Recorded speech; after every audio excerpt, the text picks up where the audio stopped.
Hello नमस्कार दोस्तों, कैसे हैं आप सब। एक बार फिर एक नई वीडियो के साथ आप सबके साथ उपस्थित हूं। आप सब जो हमारे चैनल पर नए हैं प्लीज़ चैनल को सब्सक्राइब कर लीजिए, वीडियो को लाइक शेयर कमेंट जरूर कीजिए। दोस्तों आज मैं बात कर रही हूं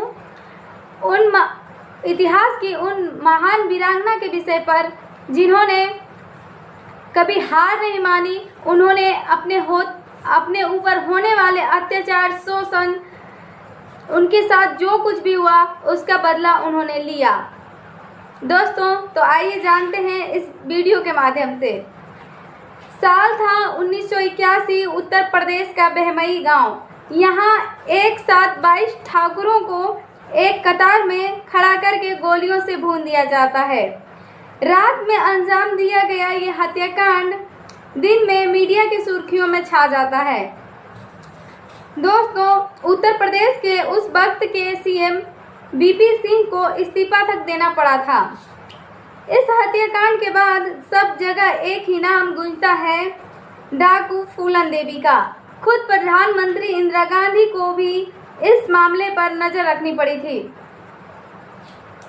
पूरा सरकारी तंत्र उन्हें पकड़ने के लिए उनके पीछे पड़ गई थी, लेकिन फिर भी वो किसी के हाथ नहीं आती हैं।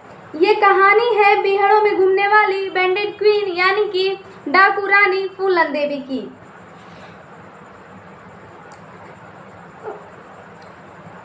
फूलन देवी का जन्म 10 अगस्त 1963 में उत्तर प्रदेश के एक छोटे से गांव गोरखपुरवा में इनका जन्म हुआ था।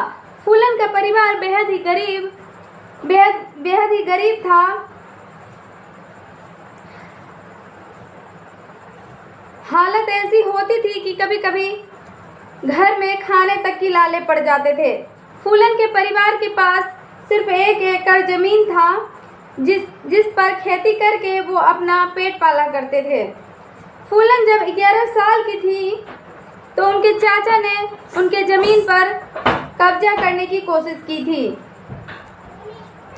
फूलन को बहुत गुस्सा आया, वह धरने पर बैठ गईं। इतना ही नहीं, उन्होंने अपने चाचा के बेटे को ईंट से वार करके उनका सर फोड़ दिया। फूलन की इस हरकत की सजा उनके घर वालों ने उनकी शादी करवा कर दी। फूलन देवी की शादी उनसे उम्र में करीब 20 से 30 साल के बड़े व्यक्ति के साथ करा दी गई। उसने फूलन देवी पर बहुत अत्याचार किए, बहुत जुल्म ढाए। नतीजा ये रहा कि फूलन देवी ससुराल छोड़कर वापस मायके आ जाती हैं, तो मायके में भी वो ज़्यादा दिन नहीं रह पाती हैं। उसके मायके वालों ने वापस उन्हें ससुराल भेज दिया। अब फूलन ना ही मायके की रही और ना ही ससुराल की। ससुराल उसे आना ही पड़ा। ससुराल में आकर फूलन डाकुओं के संपर्क में आ गई। फूलन ने डाकू गैंग ज्वाइन कर लिया, लेकिन दूसरे गैंग से उनकी ठन गई। एक दिन दूसरे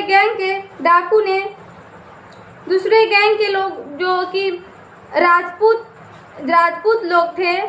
गैंग में 2 जाति के लोग थे, एक तो मल्हा जाति के लोग थे, दूसरे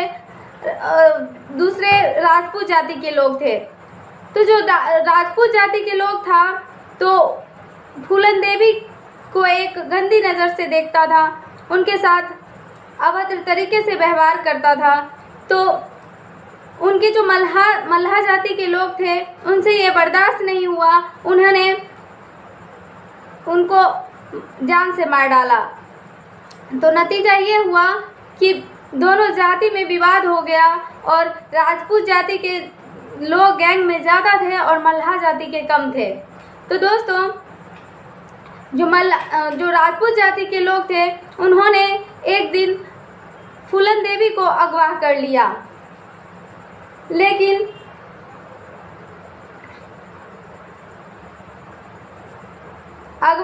और 3 हफ्तों तक उनका बलात्कार किया गया। फूलन जैसे तैसे डाकुओं के चंगुल से तो निकल गई, लेकिन बदला लेने की उसने ठानी। जब वो 1981 में बहमई गांव लौटी तो उसने बलात्कार करने वाले को 2 लोगों को पहचान लिया। फूलन ने रेप का बदला लेना तय किया। उसे जिस लोगों पर शक था उन 22 लोगों को गोलियों से भून दिया।